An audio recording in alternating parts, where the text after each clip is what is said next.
नमस्ते गाइस, मेरा नाम है अभिमन्यु। स्वागत है आप सभी का स्पीक अर्बन इंग्लिश में। दोस्तों, आज के वीडियो में हम जानकारी लेंगे the war between Russia and Ukraine. दोस्तों, इन दोनों कंट्रीज के बीच जो ये वॉर चल रही है, दोस्तों इस वॉर को अब 10 दिन पूरे हो चुके हैं और आज के वीडियो में हम यही जानेंगे कि ये वॉर किस हद तक बढ़ चुकी है। बाकी मैंने आपको जो स्टोरी है, इसकी हिस्ट्री थी, ये वॉर क्यों स्टार्ट हुई, कब से स्टार्ट हुई, क्या रशिया चाहता था, ये सारी चीज़ें हम पुरानी वीडियो में देख चुके हैं, जो पहली वीडियो मैंने बनाई थी इस वॉर पे।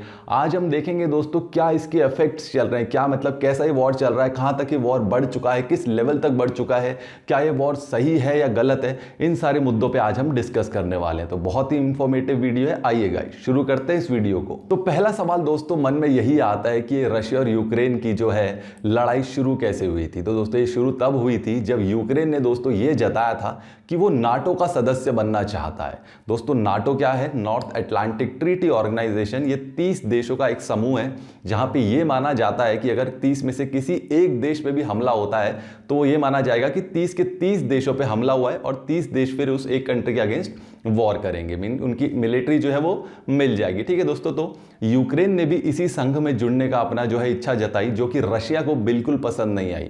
तो इसी वजह से जो है रशिया ने यूक्रेन पर अटैक कर दिया। अब दोस्तों हाल ही में एक न्यूज़ आई है कि जो फ्रांस के प्रेसिडेंट है मैक्रोन, उन्होंने बात करी है जो है रशियन प्रेसिडेंट पुतिन से भी और यूक्रेनियन प्रेसिडेंट जेलेंस्की से भी। दोस्तों इन दोनों से बात करी फ्रांस के प्रेसिडेंट जिनका नाम है मैक्रोन ने। तो दोस्तों देखिए, रशियन प्रेसिडेंट पुतिन ने साफ साफ अपनी 3 शर्तें जो है उनके सामने रखी और कहा कि अगर ये तीनों शर्तें मेरी आप मान लोगे तो मैं ये वॉर को एंड कर दूंगा।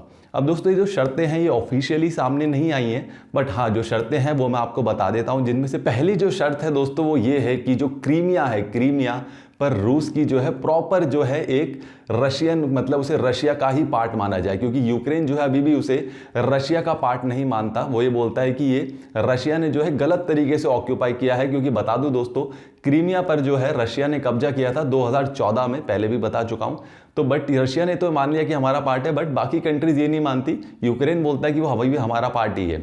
तो रशिया ही चाहता है कि ये इंटरनेशनली ग्लोबली हर चीज़, हर लोग, हर कंट्री ये मान ले कि क्रीमिया जो है वो रशिया का पार्ट है। ठीक है दोस्तों, ये इसकी पहली शर्त थी। अब दूसरी शर्त जो थी पुतिन की वो ये थी, यूक्रेन का विसैन्यकरण हो, यानी मतलब यूक्रेन की जो सेना है उसको हटा दी जाए, उसे जीरो कर दिया जाए। अब दोस्तों आज के टाइम पे आप सोच रहे होंगे कि बिना सेना के इतना बड़ा देश कैसे चलेगा। तो दोस्तों यही जो है पुतिन की सेकंड कंडीशन है कि यूक्रेन में कोई सेना नहीं होगी। अब दोस्तों आप सोचोगे कि क्या ये ऐसी शर्तें, जो कंडीशंस पुतिन रख रहा है, कि ये मतलब प्रैक्टिकली पॉसिबल हैं? तो दोस्तों बताना चाहूंगा ये बिल्कुल प्रैक्टिकली पॉसिबल हैं।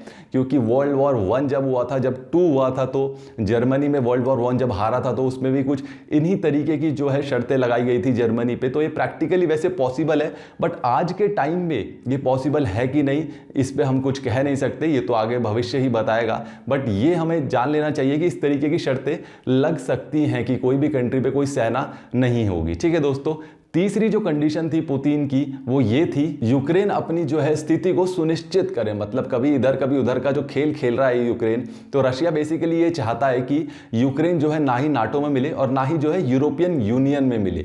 दोस्तों ऐसा मेरा, नाटो क्या है मैंने आपको बता दिया, 30 देशों का एक मिलिट्री संघ है। ठीक है दोस्तों, और यूरोपियन यूनियन क्या है, जिसमें यूरोपियन कंट्री का एक संघ है। तो बेसिकली जो है यूक्रेन कहाँ जा रहा है, यूरोप में मिलना चाह रहा है, जो कि रशिया को बिल्कुल भी पसंद नहीं है। रशिया ये कहता है कि जब हम यूएसएसआर वाले जो है आराम से रह सकते हैं, जो अभी तक रहते आए हैं, तो इस यूक्रेन को जो है यूरोप में मिलने की क्या जरूरत है। तो ये तीनों शर्तें थी दोस्तों जो रशिया ने रखी थी। अब आप ये सोचेंगे कि यूक्रेन ने क्या किया सर, यूक्रेन ने भी तो कुछ किया होगा। अब यूक्रेन ने दोस्तों, अब जैसा कि रशिया चाह रहा था कि यूक्रेन किसी भी यूरोपियन संघ से ना मिले, वहीं पे जो उनके प्रेसिडेंट हैं यूक्रेन के जेलेंस्की, उन्होंने क्या किया, अगले ही दिन दोस्तों यूरोपियन यूनियन में जुड़ने के लिए आवेदन दे दिया। जी हाँ दोस्तों, यूरोपियन यूनियन में जुड़ने के लिए जो है जेलेंस्की ने आवेदन कर दिया है। और दोस्तों ये चीज़ बिल्कुल भी रशिया को अच्छी नहीं लगी। जहां रशिया ये चाह रहा था कि यूक्रेन किसी भी यूरोपियन संघ से ना जुड़े, वहीं यूक्रेन ने यूरोपियन संघ से जुड़ने का जो है ये दावा ठोककर ये दिखा दिया है कि वो बिल्कुल भी रशिया से डरने नहीं वाले और ना ही उनकी कोई भी पॉलिसी फॉलो करेंगे। अब दोस्तों यूरोपियन यूनियन क्या है, मैंने आपको बताया।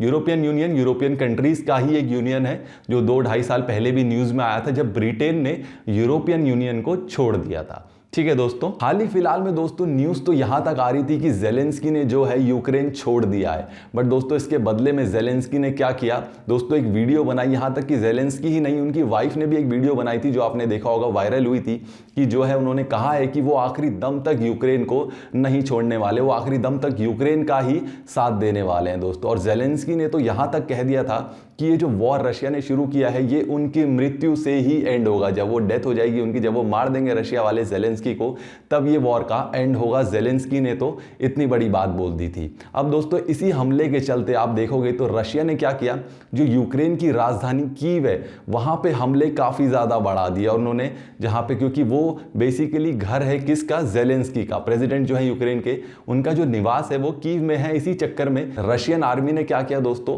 कीव पर हमले बढ़ा दिए। इसी हमले के चलते दोस्तों अगर आपको याद होगा, कुछ दिनों पहले एक भारतीय स्टूडेंट की भी मृत्यु हो चुकी थी दोस्तों। वो स्टूडेंट क्या कर रहा था वहाँ, वो दोस्तों उसी के जैसे काफ़ी सारे स्टूडेंट्स दोस्तों वहाँ मेडिकल की पढ़ाई करने जाते हैं। अब दोस्तों आप लोगों के मन में काफ़ी सवाल होगा कि ये क्यों छोड़ के जाते हैं स्टूडेंट्स दूसरी कंट्रीज़ में पढ़ने, जब भारत में इतनी अच्छी जो है शिक्षा अवेलेबल है, क्यों जाते हैं ये। तो दोस्तों आपको बताना चाहूँगा कि जो एम्स है भारत में, जो एम्स में अगर आप जो है इस मेडिकल कोर्स की पढ़ाई करते हैं तो आपकी फीस लगभग 25 से 30 हज़ार आती है पूरे कोर्स की। बट वहीं अगर आप सेम कोर्स अगर किसी प्राइवेट कॉलेज से कर रहे हैं तो आपकी जो फीस है वो 1 करोड़ रुपए तक जा सकती है। तो दोस्तों क्यों ना ये स्टूडेंट्स जो है, जब भारत में इतनी महंगी पढ़ाई है, क्यों ना ये स्टूडेंट्स कोई ऐसी कंट्री में जाके पढ़ें जहां पे इनको फीस जो अफोर्डेबल ये कर सकते हैं। क्योंकि दोस्तों 1 करोड़ की फीस आप खुद समझ सकते हैं, भारत में एक मिडिल क्लास फैमिली के लिए तो अफोर्ड करना बहुत ही मुश्किल हो जाता है। तो दोस्तों क्या जो ये स्टूडेंट्स करते हैं, जहां पे इन्हें थोड़ी पढ़ाई सस्ती मिल जाती है, तो वहां जाके अगर ये दूसरी कंट्रीज में जाके पढ़ते हैं तो क्या ये दोस्तों गलत है? जब भारत में दोस्तों मेडिकल सीट्स की इतनी कमी है तो कैसे भारत का हर एक स्टूडेंट जो है भारत में रहकर अपनी पढ़ाई मेडिकल की कंप्लीट कर पाएगा? तो क्या दोस्तों यहां पे सरकार को यहाँ ये नहीं सोचना चाहिए कि मेडिकल सीट्स में इजाफा किया जाए ताकि ज्यादा से ज्यादा स्टूडेंट्स को भारत में ही शिक्षा मिल सके मेडिकल की? जबकि दोस्तों जो है भारत में इतनी कमी है डॉक्टर्स की, तो क्या दोस्तों सारा ब्लेम जो है स्टूडेंट्स को ही दे देना चाहिए या उन्हीं पे डाल देना चाहिए कि इन्हीं की गलती है कि ये जो है थोड़ी सस्ती एजुकेशन के लिए बाहर चले गए? दोस्तों खुद सोच के देखिएगा इस मुद्दे पे। इसी वॉर के चलते दोस्तों जो पहले एक भाईचारा था यूक्रेन और रशियन लोगों के बीच में, अब वो जो है दोस्तों भाईचारा टूटता हुआ नजर आ रहा है। और अब आप यकीन नहीं करेंगे कि 70%, लगभग 65 से 70% जो यूक्रेन की जो जनता है वो अब नाटो से मिलने के लिए चाहती है। वो ये चाहती है कि यूक्रेन जो है अब नाटो का हिस्सा यानी यूरोप में चला जाए, जो कि पुतिन बिल्कुल भी नहीं चाहता। पुतिन तो यहां तक ये कहा जा रहा है दोस्तों, न्यूज तो ये आ रही है कि पुतिन जो है अपना यूएसएसआर